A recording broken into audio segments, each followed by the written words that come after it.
Muito bom dia ao Sr. Primeiro-Ministro e aos Srs. Ministros. Peço às autoridades para poderem abrir as galerias para o público que deseja assistir à nossa sessão. Ora bem, já posso desligar a campainha. Temos duas coisas, Sr. Presidente, o expediente para ler, que era melhor a comissão quanto antes, e depois ainda temos que deliberar aqui o parecer da Comissão de Transparência.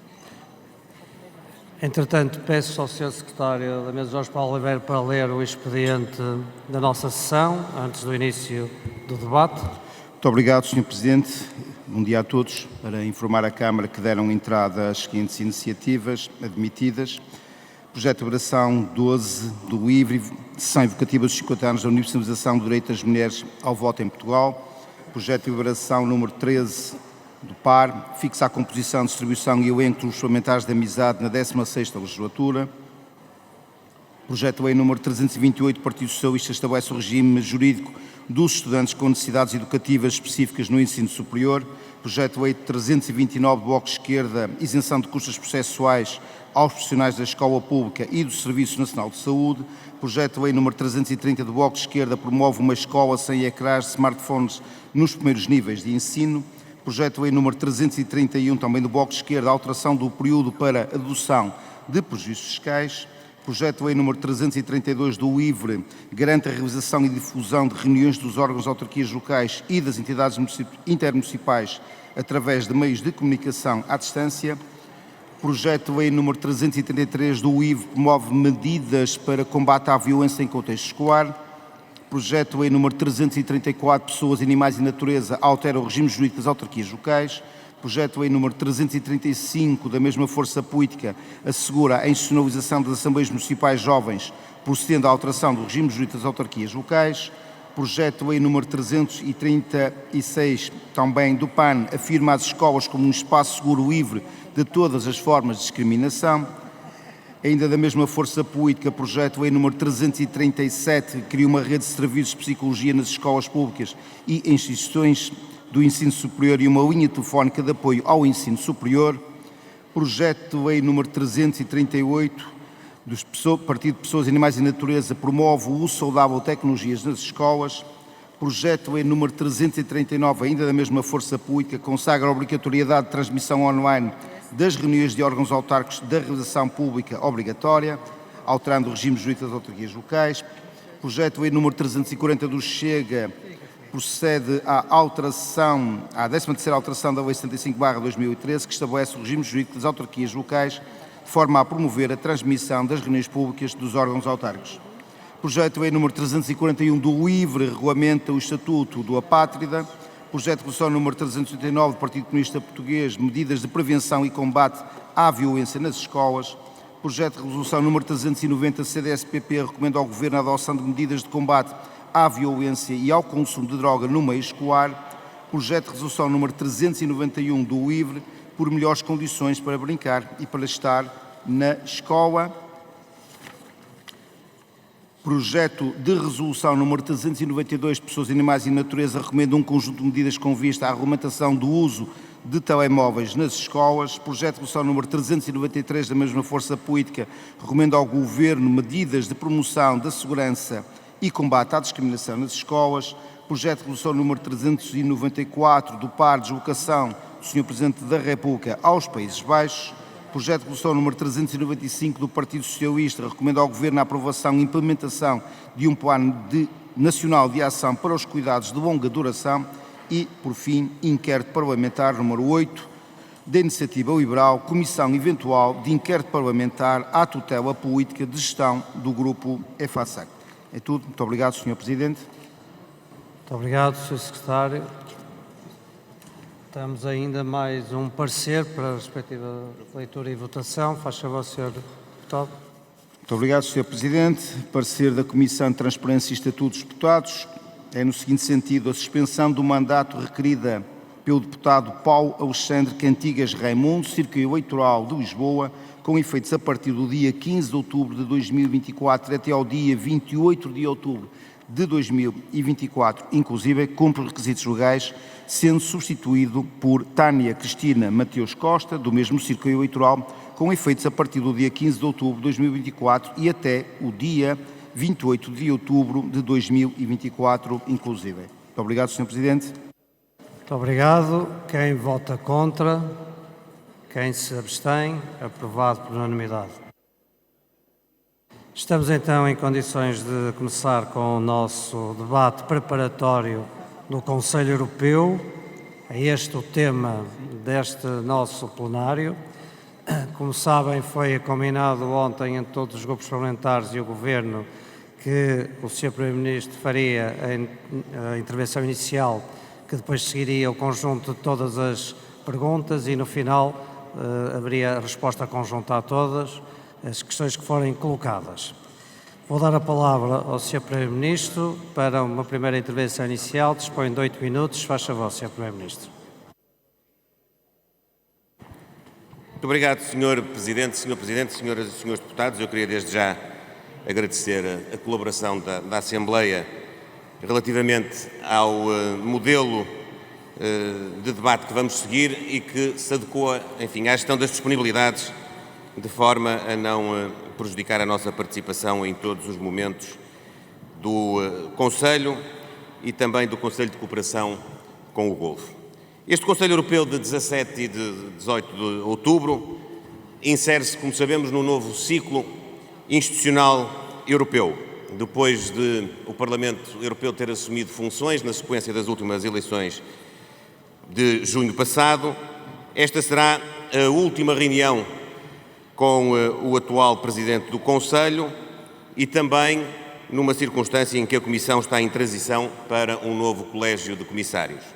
Como sabemos, o Conselho será, doravante, presidido por António Costa e a nossa participação no colégio de comissários será assegurada pela doutora Maria Luísa Albuquerque e eu quero aqui, desde já, sublinhar a atribuição do pelouro dos serviços financeiros e da União de Poupanças e Investimentos à comissária portuguesa designada e, por via disso, dizer que temas tão relevantes como a competitividade, o crescimento económico, que estão no centro da agenda europeia para este novo ciclo, têm na nossa indicação para comissária um reconhecimento ao nível daquilo que pode ser a participação de Portugal neste importante dossiê.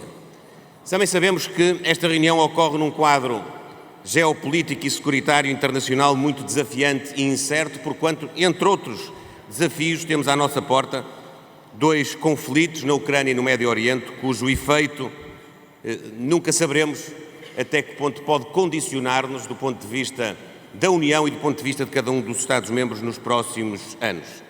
A agenda inclui, como sabem, a questão do Médio Oriente, a questão da Ucrânia, a questão da competitividade da economia europeia e também a questão das migrações.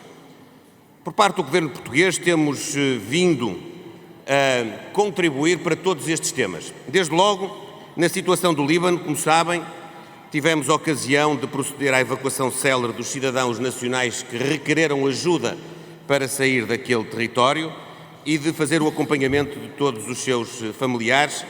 Quero, nesta ocasião, agradecer a colaboração e o serviço, mais uma vez, insubstituível das nossas Forças Armadas. Por outro lado, o recente agravamento das hostilidades no Líbano e o ataque militar do Irão contra Israel, que condenamos veementemente, são efetivamente muito preocupantes. Nós condenamos igualmente o desrespeito pelas vidas de civis inocentes e consideramos inaceitáveis os incidentes que têm provocado o ferimento de capacetes azuis nas missões das Nações Unidas no Líbano. Condenamos igualmente o uso excessivo da força por parte de Israel em Gaza, a expansão dos colonatos na Cisjordânia, bem como a posição injustificada do governo israelita face ao secretário-geral das Nações Unidas, considerando persona non grata. É urgente, senhoras e senhores deputados, inverter a escalada de tensões e a banalização da violência neste território. Continuamos a defender um acordo de cessar-fogo imediato e permanente para melhorar a distribuição da ajuda humanitária, a libertação de reféns, bem como o apoio à autoridade palestiniana para a solução dos dois Estados que sempre preconizamos. Quanto à Ucrânia, renovaremos o compromisso de apoio inabalável da União Europeia ao governo e ao povo ucraniano, em todas as suas dimensões, em linha com o acordo bilateral em matéria de segurança que subscrevemos com a Ucrânia, quando tivemos a presença do Presidente Zelensky em Portugal, e também a nível europeu e a nível da Aliança Atlântica. No que se refere à competitividade europeia, teremos mais uma troca de posições e impressões sobre o conteúdo dos relatórios Letta e do relatório Draghi, sobre o futuro do mercado interno e sobre a competitividade europeia. Diria que, tal como no plano nacional, no plano europeu, a competitividade não é apenas um desafio e um desígnio económico. É uma condição imprescindível para que possamos continuar a atingir objetivos estratégicos comuns.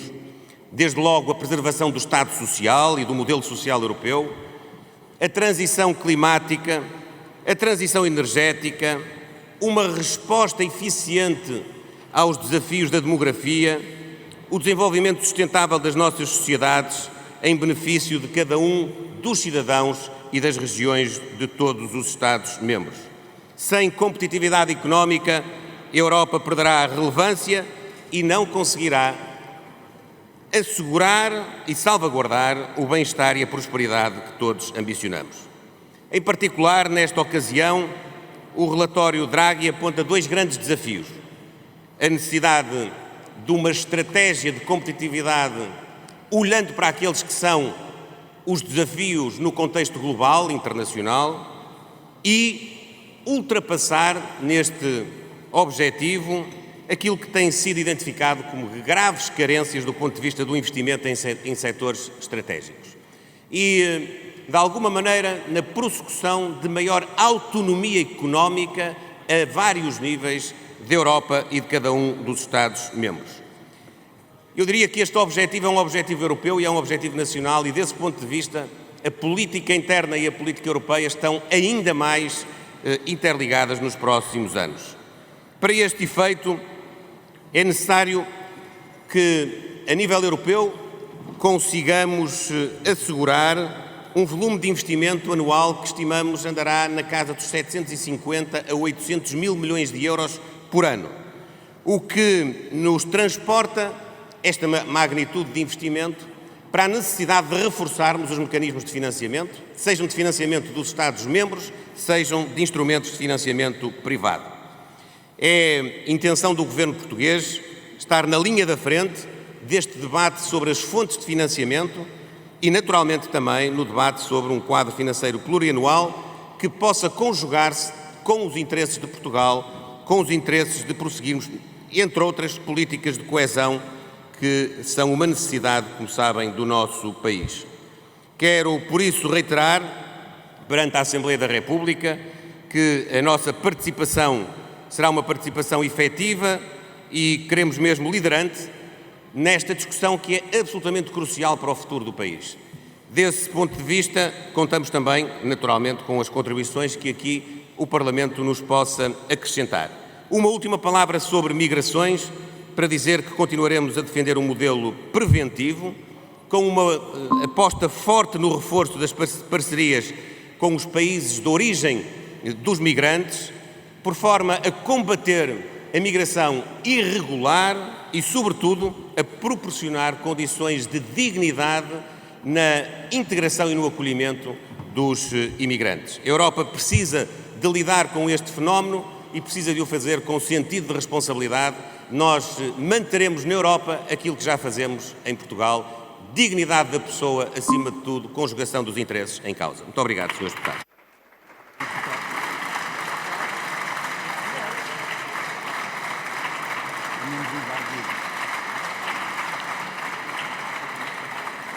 Muito obrigado, Sr. Primeiro-Ministro. Como os Srs. Deputados devem ter reparado, mudamos hoje, em forma experimental, o timbre do som do toque para que se fosse mais suave, não se deixando, como é óbvio, de ouvir e de assinalar, mas que torne mais agradável no ambiente do nosso plenário. Para uma primeira intervenção, Vou dar a palavra ao grupo parlamentar do Partido Social Democrata, à senhora deputada Regina Bastos. Muito obrigada, Sr. Presidente. 8 minutos. Senhor Presidente, Senhor Primeiro-Ministro, Senhores Ministros, Senhores Deputados. Começa mais um Conselho Europeu e continuamos a viver na Europa, com a guerra da Rússia contra a Ucrânia, a crise de segurança mais grave desde a Segunda Guerra Mundial. É a segurança da Europa que se joga nesta guerra, não temos dúvidas. São os valores fundacionais da União Europeia que a Rússia pretende destruir com esta invasão ilegítima, para além da vontade de aniquilar a integridade territorial, a identidade e a cultura do povo ucraniano. Sabemos isso e sabemos também que a União tudo fará e tudo tem feito para que a Ucrânia vença.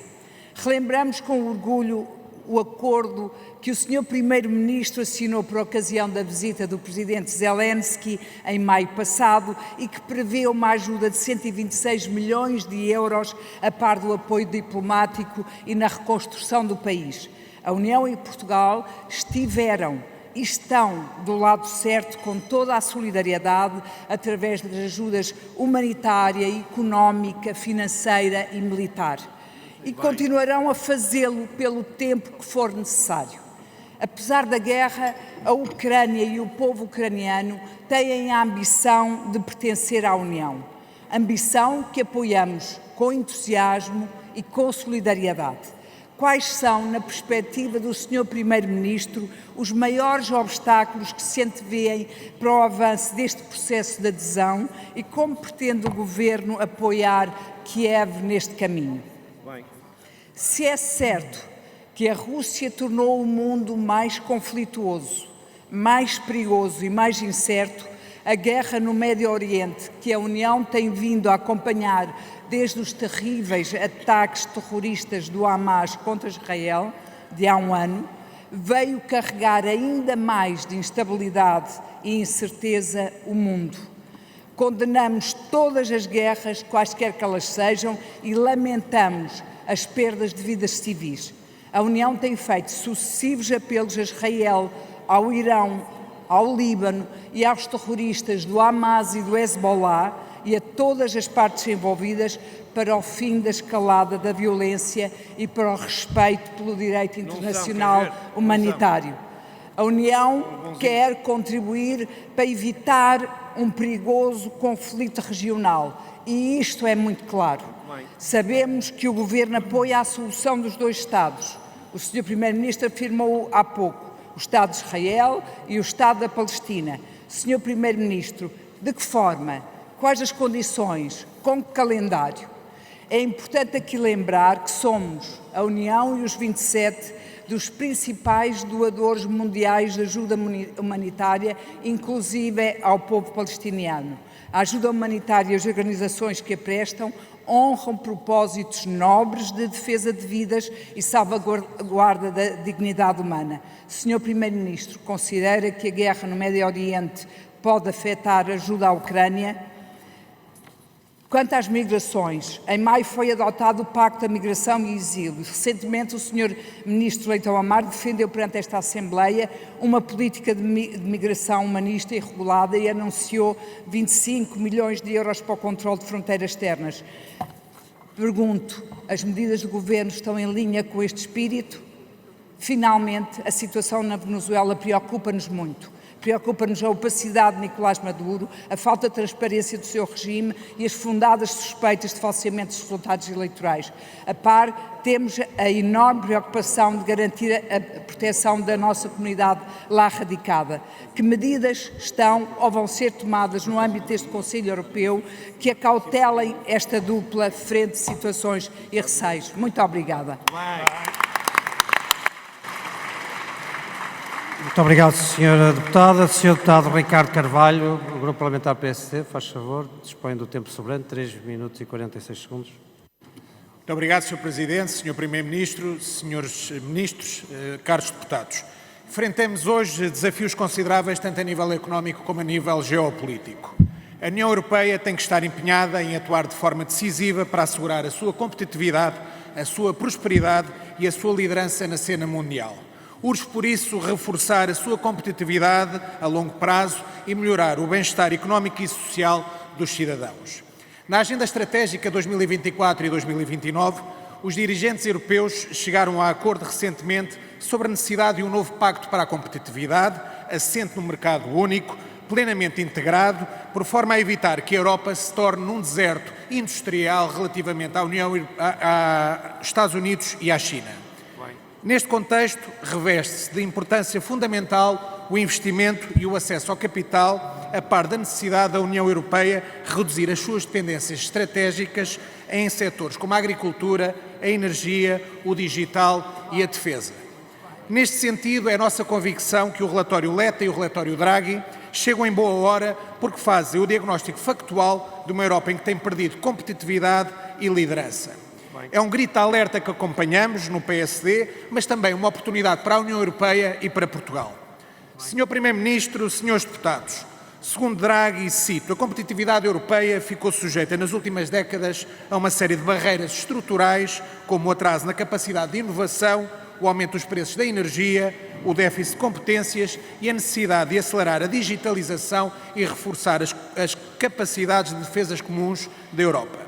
Não podemos, pois, deixar de sublinhar que a competitividade económica e social de um país depende da valorização dos seus cidadãos, do valor criado pelas suas empresas, mas também das condições de criação da riqueza que o Estado proporciona. É importante aumentar a escala, crescer, mas cuidar também das nossas pequenas e médias empresas. Senhor Primeiro-Ministro, neste contexto em que será necessário mais capital, mais investimento, como é que o Governo olha para novas formas de financiamento sem que haja um comprometimento das verbas da política agrícola comum e da política de coesão, tão importantes para Portugal? E como vê o Sr. Primeiro-Ministro o desafio da União Bancária e o mercado único como solução adicional para o crescimento e competitividade europeia? Sr. Primeiro-Ministro, senhores deputados, o semestre europeu permite aos Estados-membros da União coordenarem as suas políticas económicas, orçamentais e de emprego durante todo o ano e darem resposta aos desafios económicos que se colocam à União Europeia. A Comissão apresenta também a cada país um conjunto de propostas de recomendações específicas com orientações políticas sobre a forma de impulsionar o emprego e o crescimento, mantendo simultaneamente a solidez das contas públicas. Recomenda-se a Portugal que preserve o investimento público, financiado a nível nacional, e assegure a execução das verbas do PRR e da coesão. Senhor Primeiro-Ministro, neste contexto, como prevê o Governo acelerar a execução das verbas da coesão e do PRR, depois de uma performance tão fraca herdada do último Governo socialista? Senhor Primeiro-Ministro, senhores Ministros e senhores deputados, ainda nas recomendações específicas por país, pode ler-se em relação a Portugal que a população portuguesa em idade ativa deve diminuir aproximadamente 1 milhão a médio prazo, principalmente devido à redução da imigração líquida e às baixas taxas de fertilidade. Esta é, de facto, uma situação que coloca em causa o sistema público de pensões em Portugal e que não nos pode deixar indiferentes pela sua importância e gravidade. Não houve, por parte dos governos socialistas, uma estratégia comum para incrementar a natalidade, assim como não existiu uma política de imigração que garantisse um fluxo organizado de pessoas de forma a ser sustentável para quem escolhe a Europa e Portugal a viver.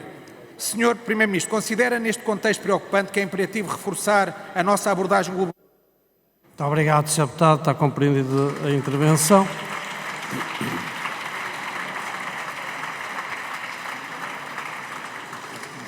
Sr. Deputado Manuel Pizarro, Grupo Parlamentar do Partido Socialista, 8 minutos, faz favor.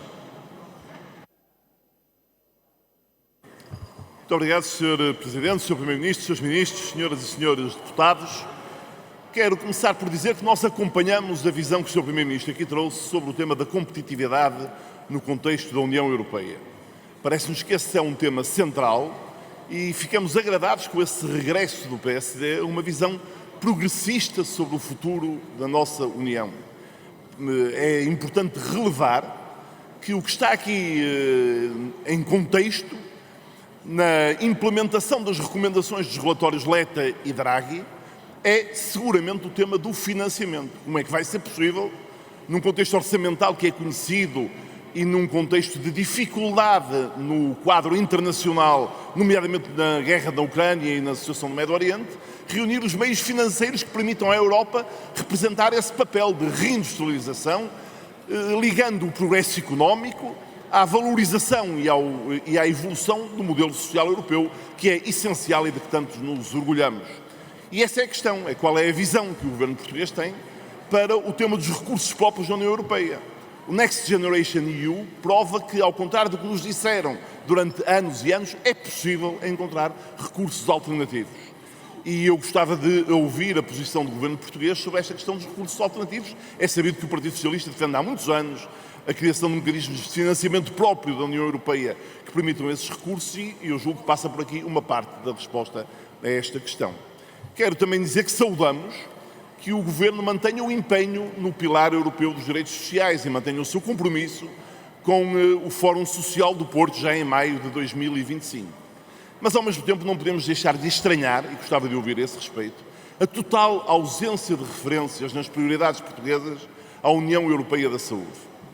A União Europeia da Saúde, prometida por Ursula von der Leyen, e que me parece absolutamente decisivo, que nos parece absolutamente decisiva para garantir a sustentabilidade do sistema de saúde e a resposta a futuros eventos no quadro internacional e àquilo que não está a acontecer hoje, com as doenças crónicas não transmissíveis a terem um peso gigantesco no sistema de saúde de todos os países europeus e do português, parece-nos uma resposta essencial.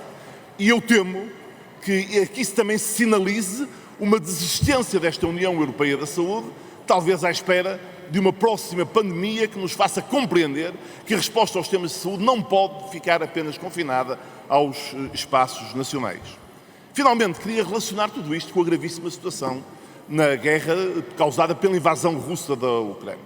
O que está em causa na Ucrânia é a defesa da nossa visão do mundo, do direito internacional, da inviolabilidade das fronteiras, da liberdade, da democracia, de uma forma ocidental de ver o mundo contra a ameaça do expansionismo russo. Eu quase queria dizer do expansionismo soviético, porque é mesmo o que parece. Mas verdadeiramente a preocupação que temos é que é essencial que a manutenção da solidariedade europeia com o povo ucraniano, de forma a que se encontre uma solução de paz, mas em que essa paz não pode significar uma rendição e o abandono dos ucranianos e dos valores que defendemos. A questão que se coloca, digo eu, é como é que nós garantimos a manutenção e o reforço desse apoio sem pôr em causa as políticas de coesão, a política agrícola comum e a visão de aumento do investimento necessária para alargar a nossa competitividade. E uma vez mais, porque aí corremos de facto um risco de uma parte dos europeus se divorciarem desta causa, se perceberem que esta causa é feita à custa do financiamento de um conjunto de políticas que são absolutamente essenciais a que nos continuemos a afirmar no plano internacional. Muito obrigado. Muito obrigado, Sr. Deputado. Sr. Deputado João Paulo Rebelo, faz favor, Partido Socialista, para o tempo sobrante, 4 minutos e 3 segundos. Muito obrigado, Sr. Presidente.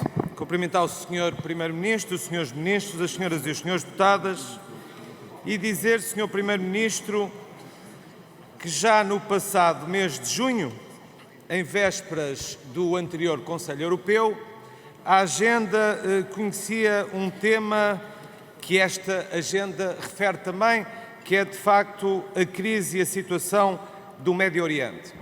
Sr. Primeiro-Ministro, já na altura as conclusões do Conselho incluíam palavras que se reiteram e que já conhecemos bem, sejam de condenação, sejam de preocupação, sejam de solidariedade com as vítimas, mas a verdade é que 4 meses envolvidos a situação agravou-se e agravou-se de forma muito, mas mesmo muito preocupante. O que é que aconteceu desde então? Do nosso ponto de vista, foram ultrapassados todos os limites que conhecíamos até à data naquela região. Israel iniciou uma incursão terrestre no sul do Líbano, recentemente, como é sabido. A hostilidade do governo israelita face às Nações Unidas e particularmente face ao seu secretário-geral já são, neste momento, absolutamente inacreditáveis as atitudes tomadas, se não, veja-se, o Ministro dos Negócios Estrangeiros israelita declarou o Secretário-Geral das Nações Unidas persona não grata naquele território, e depois disto, no passado dia 13 de outubro, o primeiro-ministro de Israel, Benjamin Netanyahu, escalou mesmo esta hostilidade às Nações Unidas, intimando as Nações Unidas a retirar de imediato a sua missão de paz estacionada no sul do Líbano. Não satisfeito com estas declarações, que já por si seriam ou são gravíssimas, resolveu nessa mesma madrugada atacar a própria base da UNIFIL no Líbano, invadir as suas instalações e, portanto, toda esta história é de facto conhecida.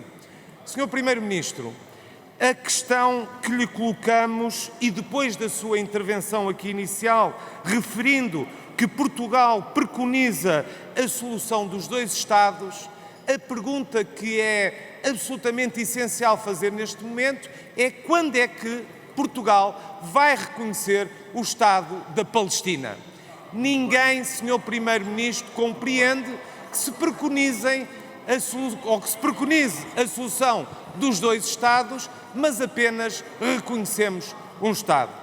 Senhor Primeiro-Ministro, já há 4 meses atrás, aqui lhe lembrei, a situação já não é de crise humanitária, é de facto uma crise da humanidade, é absolutamente inaceitável o que está a acontecer e Portugal tem de facto uma palavra a dar, até pela consideração que a nível internacional colhemos junto dos diversos países das Nações Unidas. Nós defendemos o direito internacional, nós evidentemente que temos que estar do lado das Nações Unidas e Portugal tem que ter uma posição firme nesta matéria.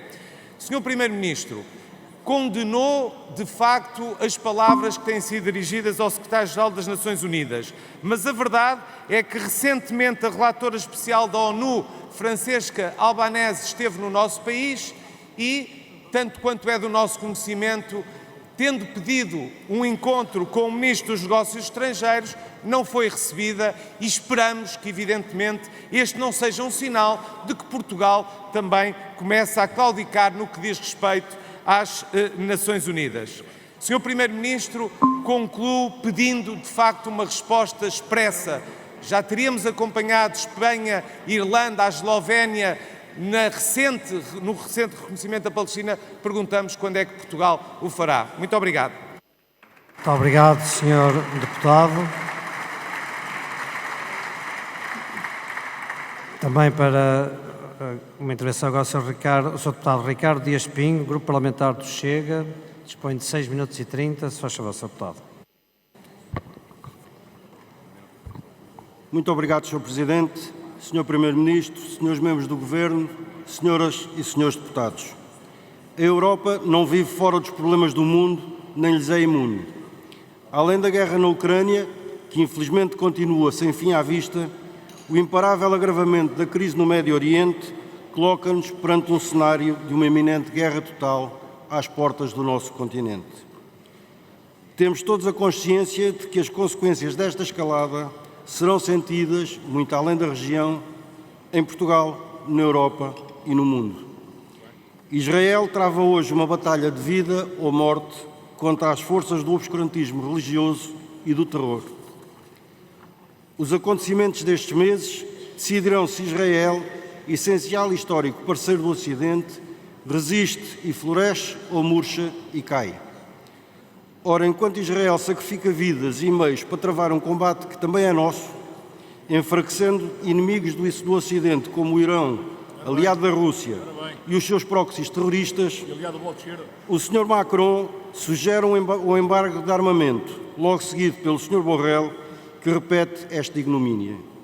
A somar a isto, as intervenções do Sr. Ministro de Estado e dos Negócios Estrangeiros de Portugal, Dr. Paulo Rangel, que assentes numa argumentação de gênese ideológica próxima da extrema-esquerda, em nada são tranquilizadoras. Ora bem, ora bem, ora bem.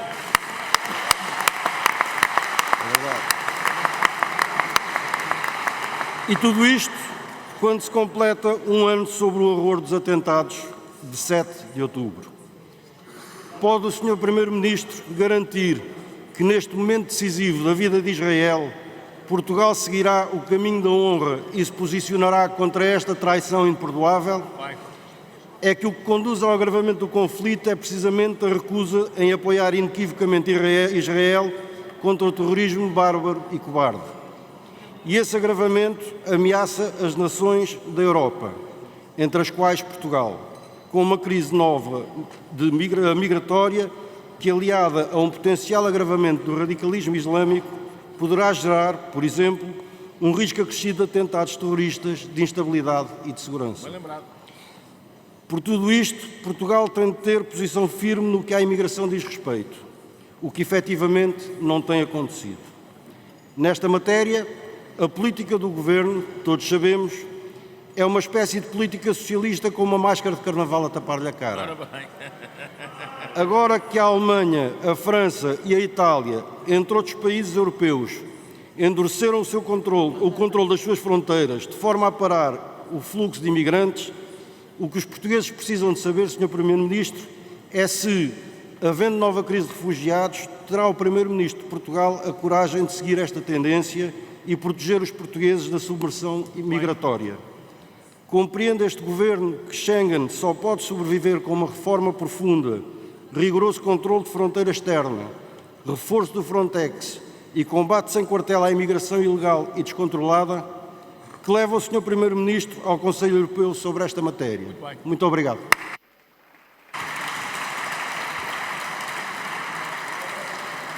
Muito obrigado, Sr. Deputado. Sr. Deputado António Pinto Pereira, se faz favor, dispõe de 3 minutos e 5 segundos. Muito obrigado, Sr. Presidente. Sr. Primeiro-Ministro, Srs. Deputados, quando amanhã estiver a iniciar-se a próxima reunião do Conselho Europeu, a guerra na Ucrânia já contará com 966 dias. Serão 966 dias do maior conflito armado travado em solo europeu desde 1945. Serão 966 dias de destruição ímpar e de perdas humanas que se contam nas já muitas centenas de milhares. Portugal e a Europa têm sido firmes na solidariedade para com o povo ucraniano, face à bárbara agressão militar russa, violadora das mais elementares regras do direito internacional.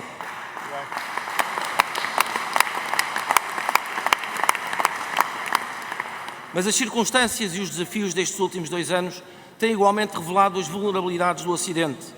Largas décadas de paz, alcançadas fruto do sucesso da grande empresa europeia, fizeram as lideranças do velho continente esquecer uma verdade perene, que só há paz pela força das armas. Esta é uma lição da história às chefias políticas de todos os tempos e é-o cada vez mais aos líderes de hoje. Sr. Primeiro-Ministro, nos temas a abordar pelo próximo Conselho Europeu, nos dias seguintes, está a Agenda Estratégica da União para 24-29. Entre os seus objetivos está o investimento nas capacidades da União em matéria de defesa. Trata-se de uma vontade inteiramente salutar. A impreparação dos Estados europeus para um conflito de larga escala ficou bem evidenciada na Ucrânia, com dificuldades fundamentais de fornecimento de armamento. Veja-se o caso dos ataques constantes na entrega de artilharia a Kiev.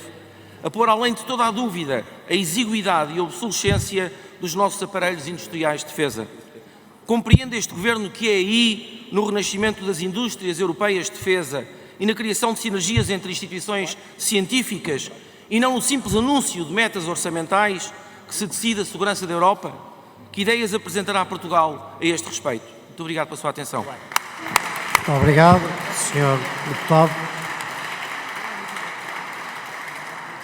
Sr. Deputado Rodrigo Saraiva, Iniciativa Liberal, 4 minutos, faz favor. Muito obrigado, Sr. Presidente. Cumprimento o Sr. Primeiro-Ministro, Srs. Membros do Governo, Senhoras e Srs. Deputados.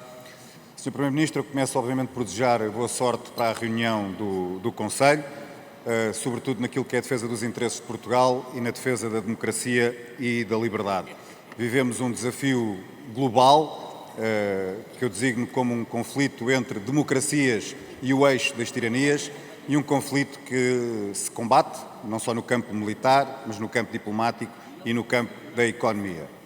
Eu começo por me referir àquilo que foi a carta que o Sr. Primeiro-Ministro enviou à Sra. Presidente da Comissão, que também, de forma indireta, fez referência a essa carta.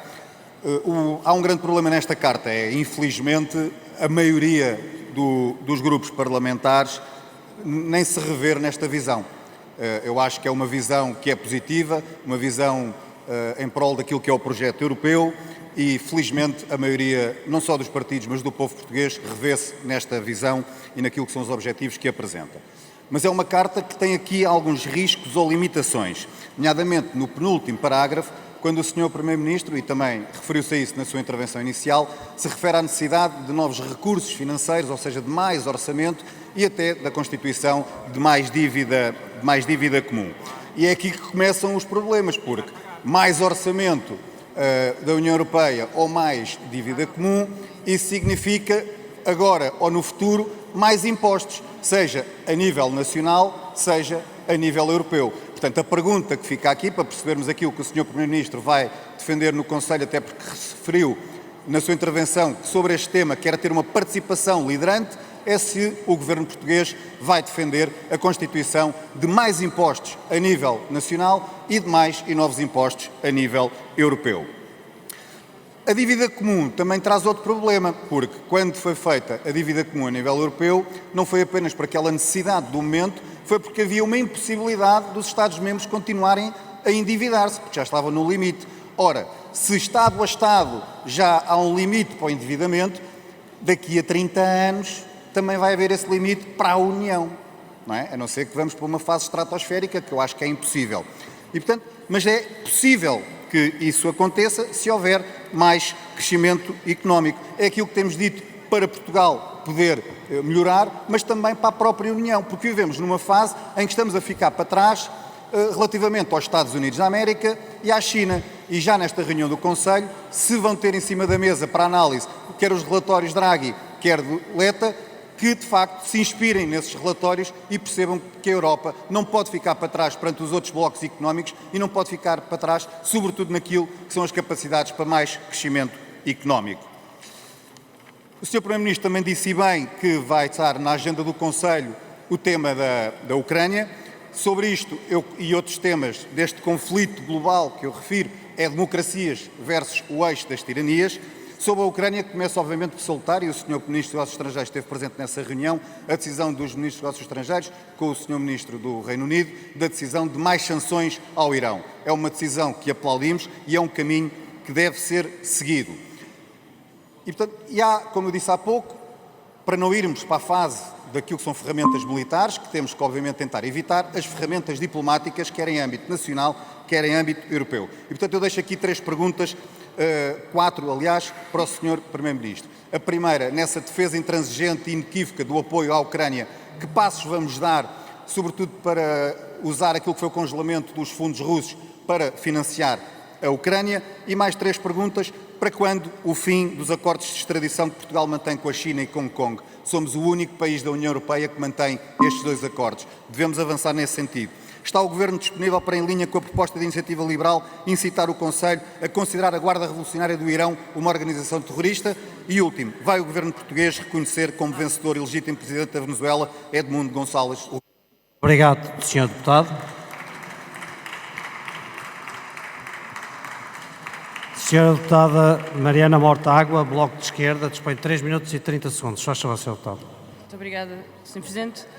Sr. Primeiro-Ministro, começou ontem o julgamento do caso BES e a figura que o Sr. Primeiro-Ministro indicou para a Comissária Europeia com a pasta das Finanças foi a Ministra que jurou que o BES não teria impactos nas contas públicas portuguesas enquanto assinava um cheque de 3,9 mil milhões de euros dos contribuintes. Foi a Ministra que fez a resolução do BANIF e foi trabalhar para fundos de investimento que compravam ativos tóxicos criados durante a crise com a mesma austeridade que essa Ministra tinha imposto ao país e do mesmo BANIF que tinha feito a resolução. E depois ainda conseguiu um lugar na Banca Internacional com quem tinha negociado swaps ruinosos para o Estado português. O Sr. Primeiro-Ministro indicou uma representante da finança internacional para a Comissária Europeia e Portugal tem agora esta mancha no seu currículo, ter Maria Luísa Albuquerque a determinar os destinos da política financeira na Europa. Sr. Primeiro-Ministro, olhamos para a Palestina, para Gaza, para o Líbano e também estamos a ver o estado da Europa.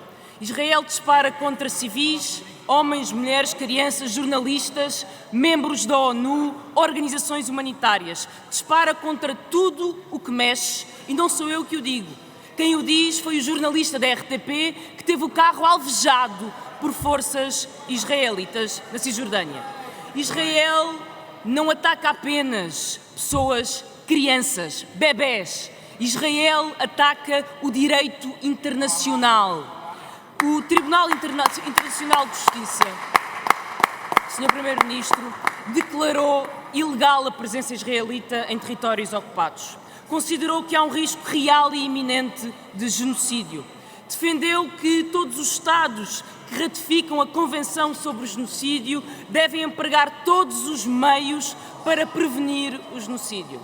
Tanto quanto sei, Portugal faz parte e subscreve o Tribunal Internacional de Justiça, subscreve e defende o direito internacional. O genocídio que muitos negaram e que alguns ainda negam e não querem ver é uma evidência. As forças israelitas massacraram mais de 40 mil pessoas. 40 mil pessoas. Não há registro de tantas crianças mortas em tão pouco tempo, hospitais bombardeados, forças humanitárias, escolas, mesquitas onde se refugiavam palestinianos indefesos. Sra. Deputada, peço desculpa. Srs. Deputados, primeiro peço que evitem conversas a dois que, no conjunto, perturbam a qualidade da audição. E depois permitam que a Sra. Deputada continue a sua exposição. Faz favor. Muito obrigada, Sr. Presidente. Sr. Primeiro-Ministro, perante este horror e este massacre e este genocídio do povo palestiniano em Gaza, a posição de Israel é muito simples. Se o direito internacional é um obstáculo à sua política de expansão e de extermínio, então Israel extermina o direito internacional. É isso que Israel está a fazer. Quando ataca António Guterres, o secretário-geral da ONU, atacado por Israel, declarado persona não grata porque está a defender os direitos humanos no mundo, porque está a defender o direito internacional. A União Europeia... Parar o tempo, se faz favor. Srs. Deputados. Srs. Deputados. Eu relembro o que é que diz o regimento, que as interrupções são vozes de concordância ou discordância ou análogas, não é mais do que isso. Portanto, é bom que as pessoas respeitem vozes de concordância ou discordância. Concordo, não concordo, não é mais que isso. Faz favor. Sr. Deputada. Srs. Deputados.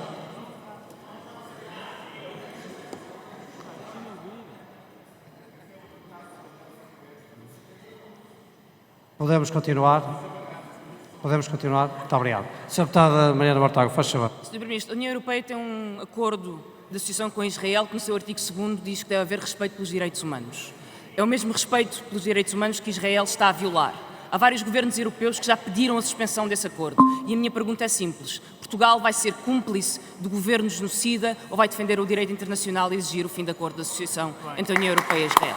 Obrigado, Sr. Deputado.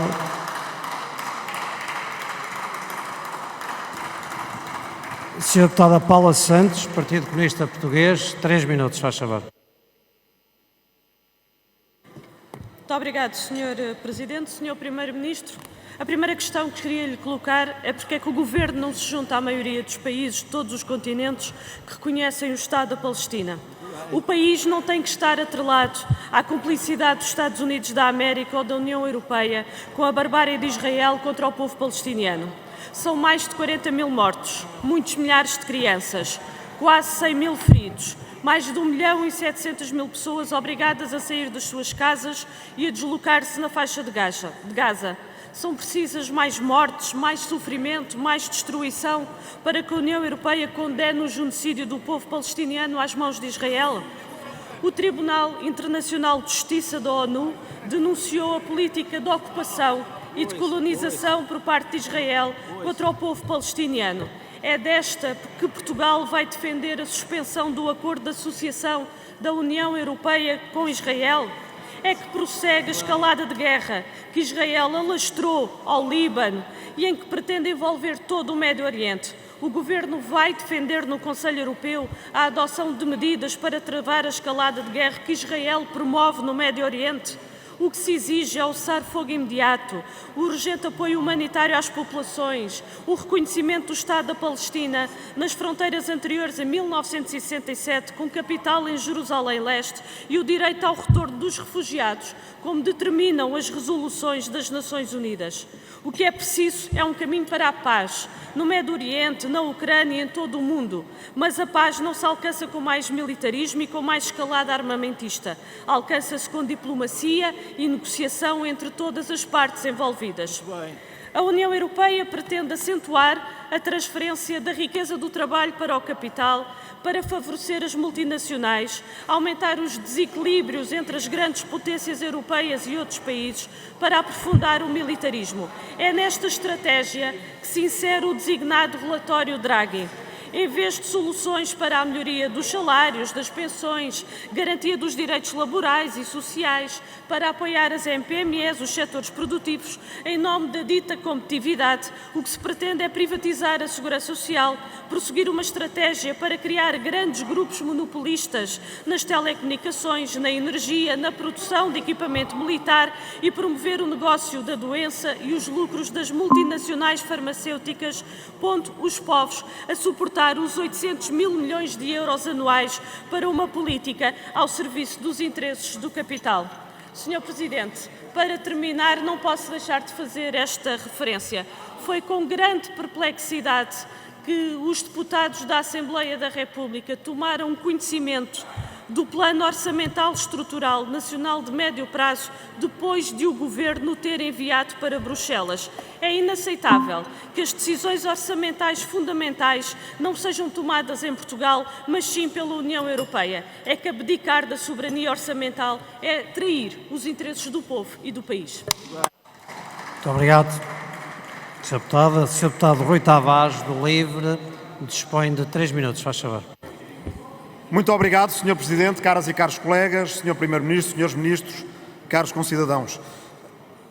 À entrada deste Conselho Europeu, num momento crítico porque a humanidade está a passar, se os chefes de governo têm a mesma humanidade que a todos assiste, e todos queremos acreditar que sim, o tema da carnificina a que estamos a assistir no Médio Oriente não pode deixar de ser aquele que mais move as consciências. Da mesma maneira como qualquer morte de qualquer criança ucraniana sob as bombas de Vladimir Putin nos choca e nos move à ação, da mesma forma que uma criança atacada em Israel no 7 de outubro do ano passado pelo Hamas nos move à ação e à condenação imediata, como aqui o fizemos logo nos dias seguintes, não podemos deixar de estar sempre do lado, neste caso das crianças palestinianas, sempre contra o lado das bombas que as vitimam.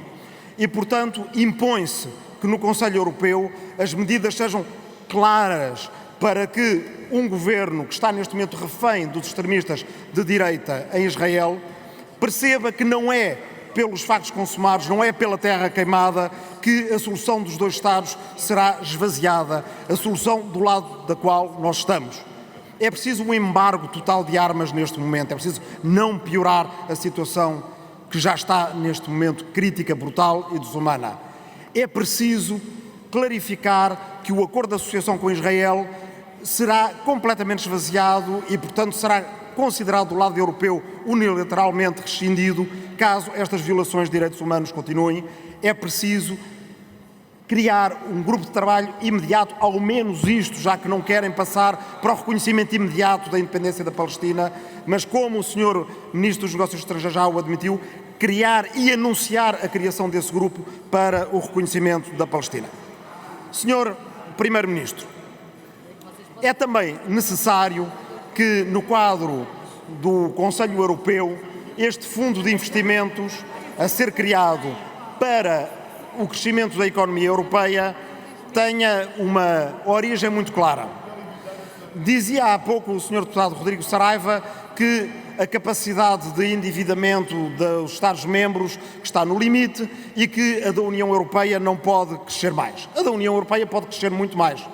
Numa emissão recente de dívida a título europeu, houve 7 vezes mais procura do que oferta, noutra houve 16 vezes mais procura do que oferta.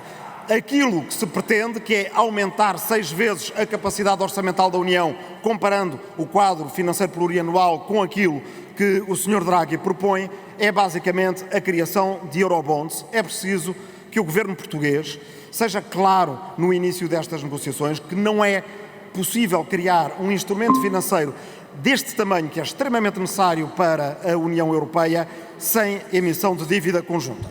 Para terminar, Sr. Primeiro-Ministro, como é possível que a Sra. Comissária designada, Maria Luísa Albuquerque, se tenha negado a vir à Assembleia da República à Comissão de Assuntos Europeus?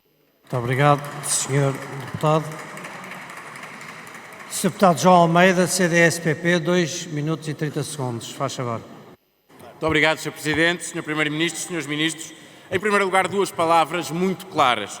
Uma de apoio à Ucrânia contra a invasão, a ocupação e a guerra que a Rússia promoveu no seu território, e outra relativamente ao direito de Israel se defender. É muito importante que nós reconheçamos que aqueles que democraticamente estão organizados como Estado tenham direito a defender-se de ameaças terroristas. Uma solução de 2 Estados implica 2 Estados livres. Um Estado que está capturado por terroristas não é um Estado livre em condições de ser reconhecido. O que nós queremos é exatamente que esse caminho seja feito. Relativamente ao Conselho Europeu, Sr. Primeiro-Ministro, relativamente ao Conselho Europeu, ao contexto neste momento de um novo ciclo nas instituições europeias, à carta que Vossa Excelência enviou e às prioridades de Portugal, há algumas questões concretas muito importantes. A primeira relativa a princípios fundamentais do projeto europeu que não podem nunca ser postos em causa. Designadamente 2 que para Portugal são muito importantes: coesão e subsidiariedade. Coesão porque o projeto europeu só resiste se houver esse objetivo comum, e subsidiariedade porque é muito importante que continuemos a discutir, a decidir a nível nacional aquilo que pode ser decidido a nível nacional, e ainda mais importante no que diz respeito à coesão, que se possa decidir localmente aquilo que localmente possa ser decidido.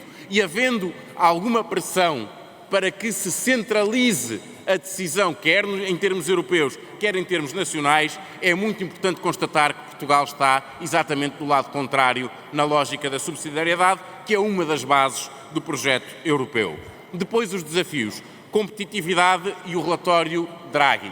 É muito importante que Portugal, num processo de recuperação de autonomia europeia, de reindustrialização, saiba posicionar-se também para aproveitar este ciclo e para captar investimento no contexto europeu. Também a questão do aumento do investimento na defesa e da importância de Portugal também aí ter um papel na recuperação, ou neste caso até na conquista por parte da Europa de relevância nesta matéria.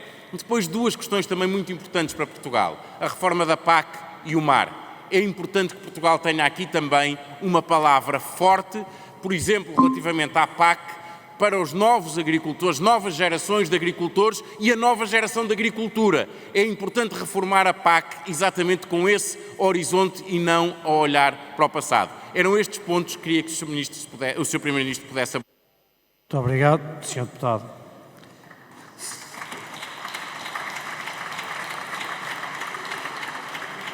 Senhora Deputada Inês Sousa Real, 1 minuto e 30, se faz favor. Muito obrigada, Sr. Presidente, Senhoras e Senhores Deputados, Sr. Primeiro-Ministro, Senhores Ministros. De facto, a guerra e o conflito israelo-palestino não pode passar à margem do próximo Conselho Europeu e, ao contrário do que aqui ouvimos ainda recentemente, o Hamas e o terrorismo que foi feito, o ato terrorista que foi feito há um ano, não pode justificar o genocídio que Israel tem cometido contra o povo da Palestina. É manifestamente desproporcional e estamos perante um atentado grosseiro aos direitos humanos e, Sr. Primeiro-Ministro, Portugal, e saudamos o facto de ter-se posicionado ao lado de António Guterres, apesar de ter sido declarada persona não grata, parece-nos que Portugal esteve do lado certo da história ao criticar aquilo que foi também e ao apoiar os esforços que têm sido feitos para se processar fogo na região. No entanto, entendemos que o governo português precisa de ir mais longe. Neste momento temos ainda portugueses que estão no território e que continuam presos em Gaza. O Conselho Europeu surge aqui como uma oportunidade ideal para fazer uma antecipação daquilo que pode ser a retirada não só de membros membros de outros Estados-membros, como é o caso de Portugal. Na altura foram retirados cerca de 14 portugueses com ligação a Portugal da faixa de Gaza, mas para trás ficaram 143 familiares. E tendo em conta este contexto e que já é do conhecimento do Ministério dos Negócios Estrangeiros, queríamos perceber o que é que vai ser feito para ajudar estas pessoas, por um lado. Por outro, também, o que é que o Governo vai fazer para a ajuda humanitária ser robustecida, porque não podemos continuar a ter crianças e civis, vítimas inocentes, a serem atacados por Israel e a não terem qualquer tipo de ajuda para não só que chegue a ajuda humanitária, mas não haverem também sanções para aquilo que Israel está neste momento a fazer, que é o extermínio do povo palestiniano, e entendemos que, para além dos esforços da concertação da paz, Portugal também tem que ter uma palavra em relação ao reconhecimento da Palestina enquanto Estado, aliás, a solução dos dois Estados que aqui já temos defendido, e não podemos continuar a assobiar para o lado perante aquilo que se está a passar. Muito obrigado, Sra. Deputada. Sr. Primeiro-Ministro, tem agora então disponíveis 40 minutos para poder responder a todos os seus deputados. Faz favor. Muito obrigado, Sr. Presidente, senhoras e senhores deputados. Eu quero começar por agradecer todas as questões, reflexões, sugestões, posições que foram aqui avançadas por todos os intervenientes, e foram 12. A senhora deputada Regina Bastos, o senhor deputado Ricardo Carvalho, os senhores deputados Manuel Pizarro e João Paulo Rebelo, os senhores deputados Ricardo Dias Pinto e António Pinto Pereira, Rodrigo Saraiva, Mariana Mortágua, Paula Santos, Rui Tavares, João Almeida e Inês Sousa Real. Há várias questões que são comuns e, portanto, eu gostaria de pedir a vossa compreensão para que, quando me dirigir a alguma questão concreta sobre determinado assunto que possa ter sido depois também abordada por outra senhora deputada ou senhor deputado, sentissem que a resposta era uma resposta comum. Relativamente à Ucrânia, primeiro ponto, alguns dos senhores deputados colocaram essa questão, não com enfim, a intensidade com que o fizemos noutros debates anteriores, e percebe-se porquê, porque hoje privilegiaram uma outra zona de conflito igualmente importante. Mas sobre o conflito na Ucrânia, dizer-vos o seguinte: nós continuamos na linha da frente, quer no âmbito da União Europeia, quer no âmbito da NATO, como parceiro ativo para uma colaboração com as autoridades de Kiev na sua luta incessante pelo reconhecimento de uma agressão que é absolutamente ilegítima e, portanto, do seu direito à defesa. No âmbito da nossa participação, a senhora deputada Regina Bastos abordou esse tema e abordou o acordo que no passado mês de maio celebramos com a Ucrânia através da presença do presidente Zelensky em Portugal, dizer-lhe que os objetivos desse acordo já foram largamente ultrapassados por novos compromissos que assumimos, nomeadamente no âmbito da cimeira que marcou os 75 anos da NATO.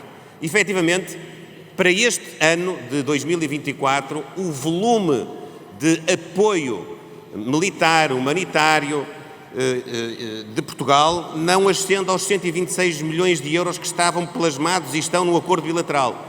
Nós vamos terminar o ano de 2024 com cerca de 221 milhões de euros de apoio, que vamos aliás manter nos próximos anos, se a situação continuar a justificá-lo. E dentro dessa linha de apoio, eu quero aqui partilhar convosco que, obviamente, nós temos de estar à altura também do tempo que vivemos.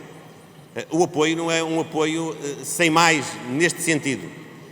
Se o esforço que nós estamos a fazer do ponto de vista financeiro é elevado, independentemente de sempre estar como prioritário a defesa dos direitos humanos, a defesa da democracia, a defesa do direito internacional, nós também não vamos dar a outros Estados a possibilidade de usufruírem efetivamente do esforço que estamos a fazer.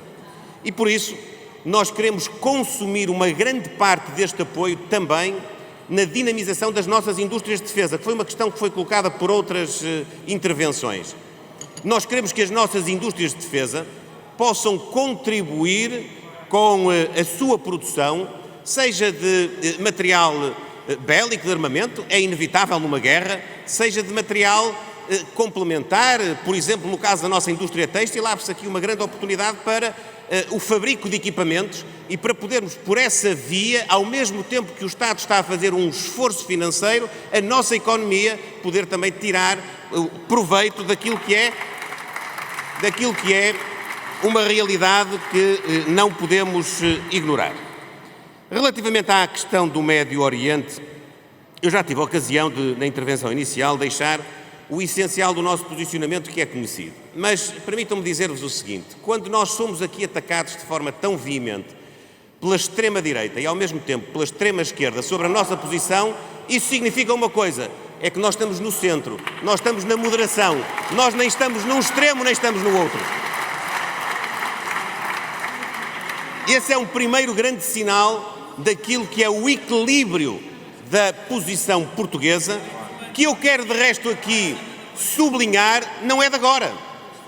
Uma das minhas primeiras declarações sobre a política externa e, nomeadamente, sobre este conflito no Médio Oriente, foi dizer que nós estávamos a seguir a linha que vinha dos governos anteriores. Por isso eu até fico um bocadinho estupefacto quando, por exemplo, o Partido Socialista, mas também o Partido Comunista e o Bloco de Esquerda, que foram cúmplices da governação entre 2015 e 2022, aliás, cúmplices e parte ativa, porque todo este voluntarismo que agora colocam na intervenção que fazem, na interpelação que fazem ao Governo, nunca os vimos com esta veemência durante esses anos, e já havia conflito no Médio Oriente, e já havia tensão, e já havia tentativa de reconhecimento do Estado palestiniano. Portanto, ao Partido Socialista, ao Bloco de Esquerda, ao Partido Comunista, eu direi que nós seguimos a linha dos governos anteriores, mas já aditivamos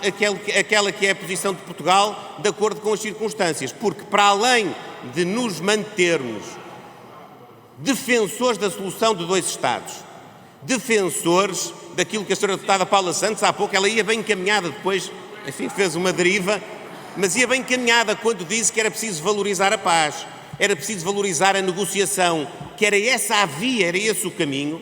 Nós, para além de defendermos isso, já sobre a égide deste Governo, na Assembleia Geral das Nações Unidas, votámos favoravelmente o reconhecimento da Palestina como membro de pleno direito das Nações Unidas, que foi um passo que não é um passo de sumenos, é um passo importante naquilo que é a afirmação de uma solução equilibrada.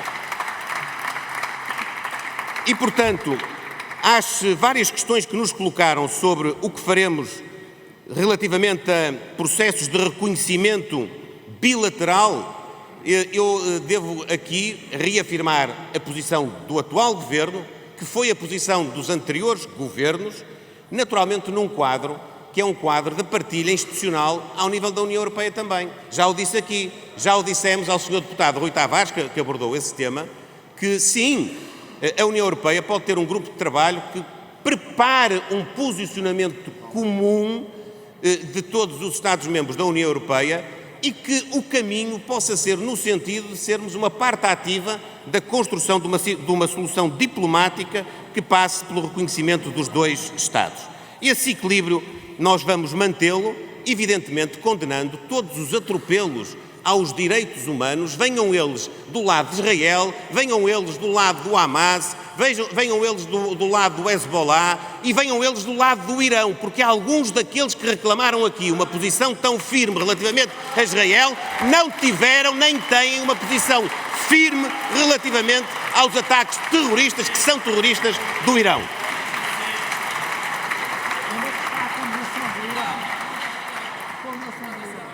E já agora, por falar em ter equilíbrio nas posições, deixem-me também dizer-vos, porque algumas intervenções focaram ainda que ao de leve, que relativamente à situação na Venezuela, nós, Governo de Portugal, conciliando aquilo que é hoje uma indefinição relativamente ao resultado eleitoral, que não está formalmente declarado. Eu tive a ocasião de estar, ainda a semana passada, reunido com o candidato da oposição e putativo vencedor dessas eleições, de lhe ter expressado que o governo português acompanhará todos os esforços para que haja uma transição que possa ter na sua base o respeito intrínseco pela vontade popular do povo venezuelano. E, portanto, o governo português não é daqueles que reconhece o resultado eleitoral, que mantém no poder o presidente Nicolás Maduro e não é daqueles que olha para a Venezuela sem esquecer o interesse e a obrigação que temos de preservar a segurança dos nossos compatriotas, que são centenas de milhares que vivem naquele país. E também aí, no âmbito da União Europeia, estamos a acompanhar, para não dizer mesmo a liderar, um processo de contribuição ativo para que possa haver efetivamente o respeito pela vontade genuína do povo e com base num processo que se quer pacífico, sem derramamento de sangue, se possa constituir a nova orgânica política do país e que possamos todos, incluindo Portugal, reanimar as nossas relações bilaterais com um povo que não merece o governo que tem tido. Deixem-me dizer-vos também o seguinte, sobre as questões de financiamento da União Europeia, a carta que enviei oportunamente à Presidente da Comissão Europeia e aquilo que é o posicionamento do Governo, nós não temos dúvidas. É preciso aumentar a capacidade financeira comum no âmbito da União Europeia, se queremos efetivamente atender às várias preocupações e às várias instâncias para atuarmos no domínio do reforço da competitividade, que está presente quer nos relatórios Letta e Draghi, quer em muitas das intervenções dos chefes de Estado e de Governo da União Europeia e também em muitos dos protagonistas dos partidos que lideram as oposições em todos os Estados-membros. E para isso há 3 vias que nós defendemos. A via das contribuições dos Estados-membros, é verdade, nós temos de assumir que a contribuição geral que os Estados-membros dão para o orçamento da União é muito pequena. Estamos a falar de cerca de 1% do produto da União. É incomparável com aquilo que acontece, por exemplo, nos Estados Unidos. É evidente que a situação política e a organização da União Europeia não é a organização federal americana, mas nós estamos a comparar 1 com 26%. Nós estamos a comparar uma realidade que, para quem quer ser competitivo, para quem quer ir para os mercados internacionais, ombrear com a capacidade económica das empresas americanas, das economias que confrontam connosco no mercado global, nós temos de ter este primeiro reconhecimento. E foi isso que eu disse à Sra. Presidente da Comissão Europeia. Mas disse mais, disse que os modelos de financiamento devem ter 2 novas áreas para serem desenvolvidas. Uma, modelo de financiamento comum com assunção da dívida de responsabilidade mútua. É verdade. Nós temos, para ter este volume de investimento, de assumir de forma mútua a capacidade de recorrer a financiamento, em termos dos Estados, dos próprios Estados.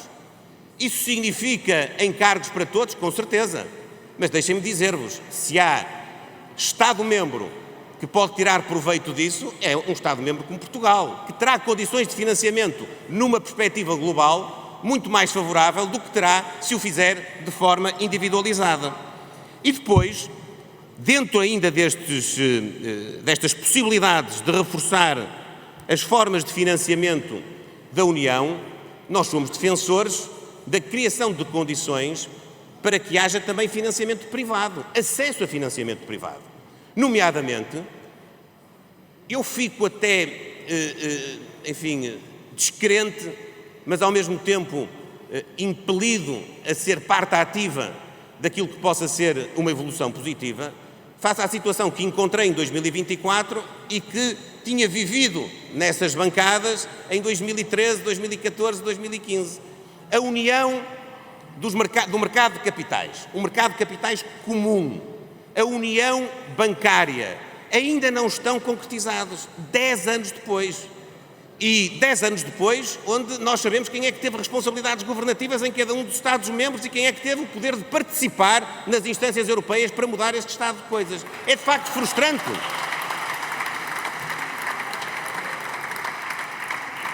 Agora, até por isso, ao invés de ver, como vi nomeadamente na intervenção da senhora deputada Mariana Mortágua, falta de fair play democrático, falta de respeito por aquilo que são o exercício de funções públicas de adversários políticos e por aquilo que é também a defesa do interesse nacional, eu também fico admirado que ninguém tenha enfatizado a circunstância do governo português ter proposto uma personalidade para fazer parte do Colégio de Comissários que teve o reconhecimento de ficar com a tutela da área dos serviços financeiros, do mercado de capitais, da União da Poupança para o Investimento, uma matéria que é crucial para o financiamento, é crucial para a competitividade da economia e é crucial, por via disso, para garantir o Estado Social Europeu, a manutenção dos serviços públicos. E os senhores deputados que desdenham nesta escolha, daqui a algum tempo poderão fazer uma avaliação daquilo que é não só a importância deste portfólio, a importância desta grande responsabilidade que temos. Olha, e já agora, voltando àquilo que foi um caminho comum, depois façamos o exercício para ver as vantagens que tiramos nos últimos 5 anos com a nossa presença na Comissão e que as senhoras e os senhores deputados nessa altura apoiavam com entusiasmo. Dizer, portanto, o seguinte, dizer que dentro desta linha de necessidade, nós temos de ter capacidade no âmbito da União e cada um de nós contribuir para poder dinamizar as fontes de financiamento, diversificar e dinamizar e podermos ter os instrumentos financeiros que possam ser uma alavanca para as nossas economias. Há uma coisa que eu quero aqui prometer aos portugueses, por via dos seus máximos representantes, que são os deputados na Assembleia da República. Nós aproveitaremos as linhas de financiamento que estiverem à nossa disposição, não para compensar a falta de investimento público, que foi aquilo que aconteceu na linha que está hoje em execução, mas para dar às empresas portuguesas, à economia portuguesa, a possibilidade de ter uma atividade que é competitiva e que é, do ponto de vista da lealdade concorrencial, justa no comércio interno, no mercado interno e também no comércio internacional.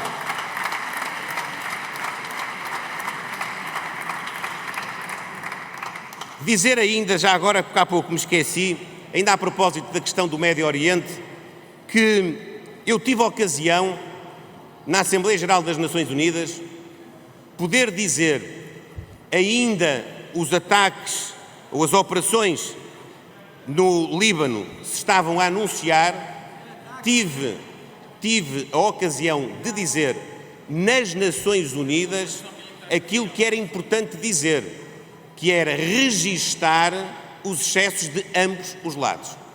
E dentro desses excessos também tivemos o ensejo, o governo português, de ser o primeiro governo a nível internacional a condenar Israel pelas declarações que proferiu a propósito do secretário-geral das Nações Unidas.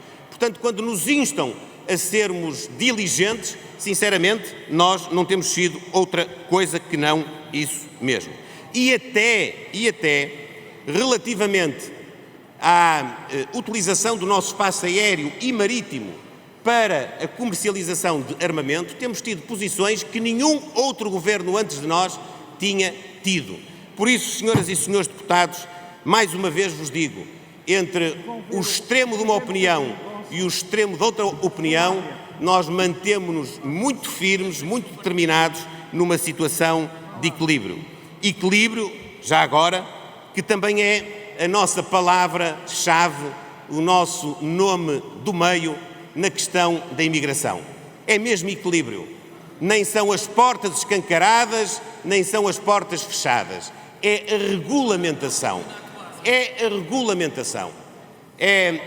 Hoje tenho a oportunidade de vos comunicar que depois das decisões que tomamos nesse âmbito, nós em Portugal, numa perspectiva que é muito similar àquela que hoje acontece na União Europeia, embora cada Estado-membro tenha a sua própria específica realidade, e a nossa não é exatamente igual a outras que existem com Estados-membros que têm fronteiras com muito mais pressão do que a nossa sobre a imigração que muitas vezes nem sequer é imigração económica, é uma imigração de guerra, de pessoas que estão a fugir a teatros de insegurança total. Mas sobre aquilo que se passa em Portugal, deixar-vos aqui nota que, desde que nós acabámos com o instrumento da manifestação de interesse, diminuíram 80% os pedidos relativamente àquilo que era a situação anterior.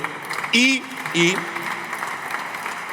não esquecendo todos os processos, que eram cerca de 400 mil que estavam pendentes, nós já reforçámos a capacidade dos serviços, que hoje passou de cerca de 1000 atendimentos diários para cerca de 2500 atendimentos diários. Qual é o objetivo? É privilegiar uma boa integração, um bom acolhimento, a dignificação das pessoas que vêm ajudar Portugal, que é assim que nós as vemos, e, portanto, fazer tudo para que isto não esteja propriamente desregulado de forma a privilegiar o aproveitamento de redes internacionais de tráfico de seres humanos e de aproveitamento da capacidade de trabalho das pessoas.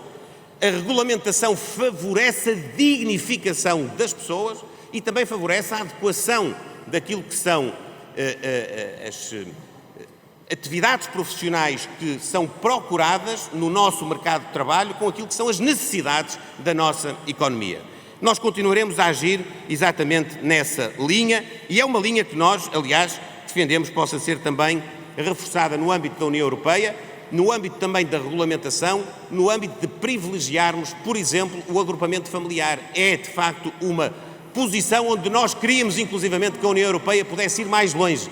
Mas como nós temos aqui uma margem de manobra interna, naquilo que diz respeito às políticas do Estado português, nós continuaremos a privilegiar uma imigração de famílias inteiras que se possam fixar em Portugal, que possam ter elementos do seu agregado na vida ativa, a trabalhar, e outros a estudar nas nossas escolas, a poderem ter também elas uma integração plena, adquirir a nossa cultura, adquirir o conhecimento da nossa língua, adquirir aquilo que serão as bases para se qualificarem e estarem ao serviço da nossa comunidade no futuro.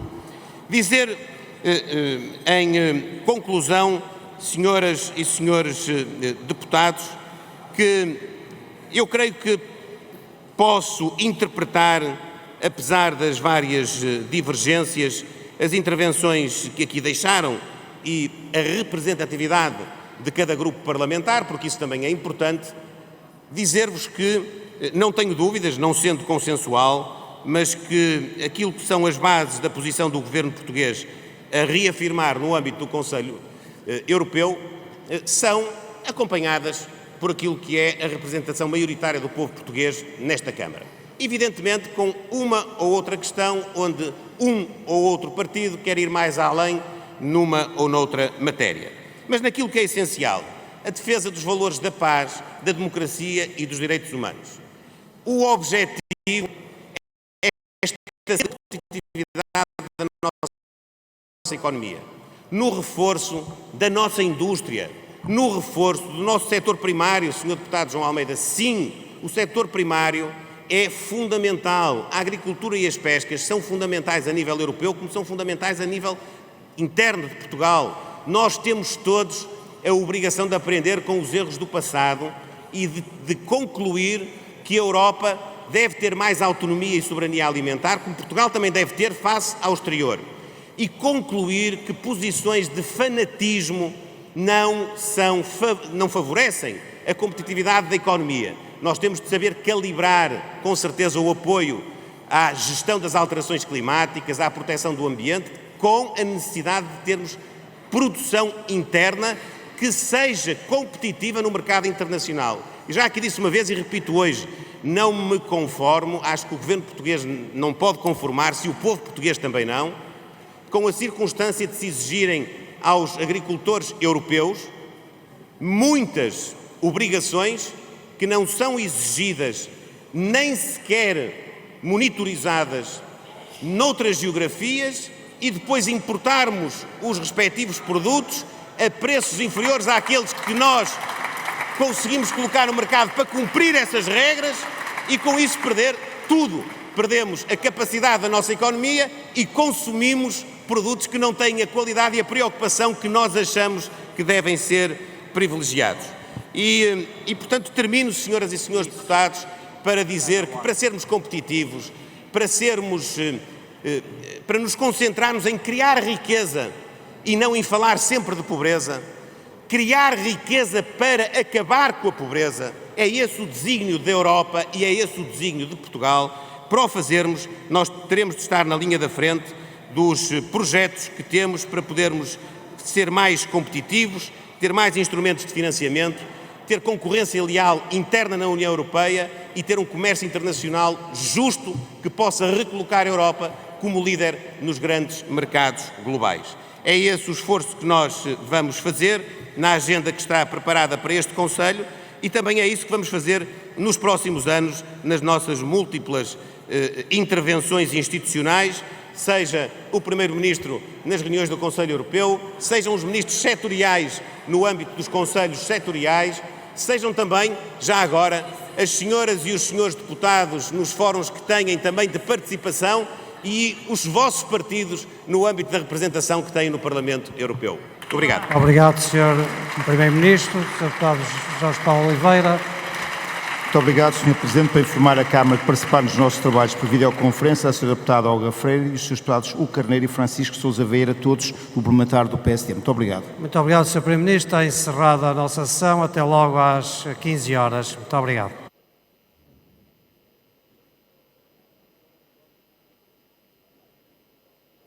O Parlamento não pode criar